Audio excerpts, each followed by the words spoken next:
আসসালামু আলাইকুম। কেমন আছেন সবাই? ঈদের টাইমে সবাই একটু ঘোরাঘুরি করে। আর তাই আমরাও গিয়েছিলাম আমার নানু বাড়িতে।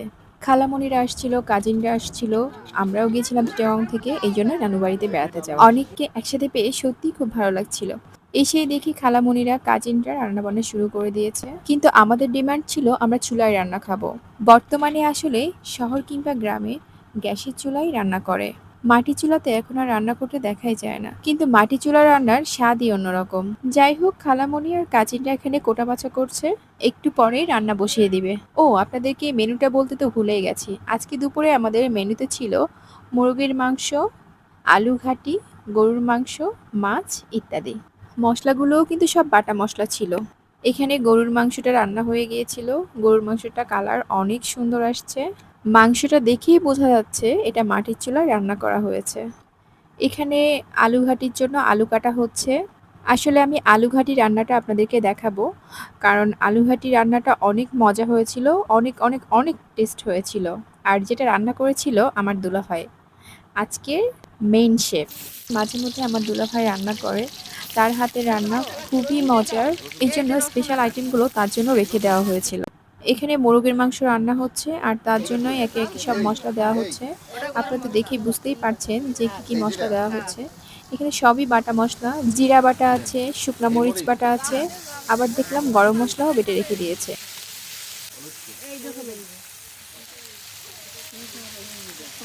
ফ্লেভার আসতেছে তো। তুমি এই পাশে চলে আসো। ভাইয়া আসলে সবকিছুর পরিমাণটা দিয়ে দিচ্ছিল আর আমার খালামণি কাজিনরা সেগুলো রান্না করছিল। সবকিছু দেখে কেমন জানি একটা পিকনিক পিকনিক ভাব মনে হচ্ছিল। আসলে অনেকদিন পর সবাইকে একসঙ্গে পেয়ে সত্যিই খুব ভালো লাগছিল।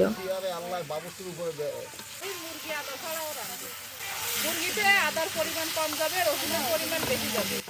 এই যে খুব সহজে আমার আপু একটা টিপস দিয়ে দিল, মুরগিতে আদার পরিমাণ কম যাবে আর রসুনের পরিমাণ বেশি যাবে।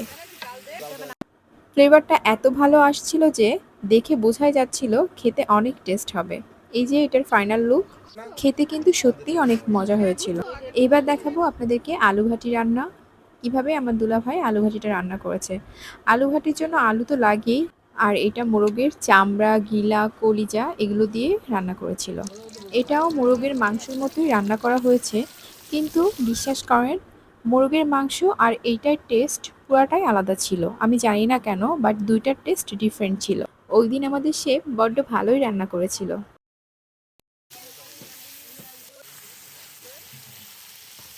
একটা জিনিস খেয়াল করলাম, চুলায় রান্না করতে গেলে অনেক বেশি কষাতে হয়। আর তাছাড়া দেশি মোরগ ছিল, দেশি মোরগ বা মুরগি সেদ্ধ হতে একটু টাইম বেশিই নেয়। যার কারণে এখানে অনেক টাইম লাগছিল, অনেক টাইম ধরে কষাচ্ছিল। মাঝে মধ্যে একটু পানি দিয়ে নিচ্ছিল যাতে করে নিচে না ধরে যায়। অনেকক্ষণ কষানোর পরে আলুগুলা দিয়ে দিল। তারপর আলু এবং মাংস একসাথে কিছুক্ষণ কষালো। এত বেশি ছিল যে কষাতে অনেক কষ্ট হচ্ছিল আমার কাজিনের। ২ হাত দিয়ে কষাচ্ছিল। যাই হোক, এদিকে রান্নাবান্না হচ্ছিল আর আমরা চলে গেলাম ডাবের সন্ধানে। নানু বাড়ি আসছি আর ডাব খাবো না তা কি হয়? আমার নানুদের অনেকগুলা ভিটা। তো আমরা ভেবেছি সবগুলাই এক এক করে চেক করব।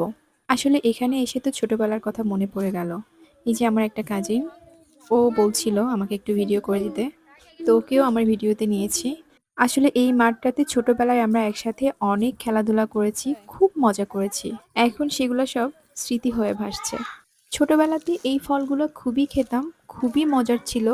আমরা ডাব চেক করতে করতে এই টাইপের অনেক কিছুই পেয়ে গেলাম। দেন আমরা আরেকটা ভিটায় গেলাম। সেখানেও কোনো ডাবের সন্ধান মিলল না।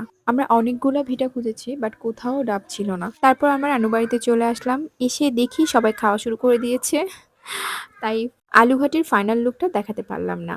যাই হোক, এই ছিল আমার ঈদের ঘোরাঘুরি করার ভিডিও। অনেক মজা করেছি এবার ঈদে। সবাই ভালো থাকবেন। আল্লাহ হাফেজ।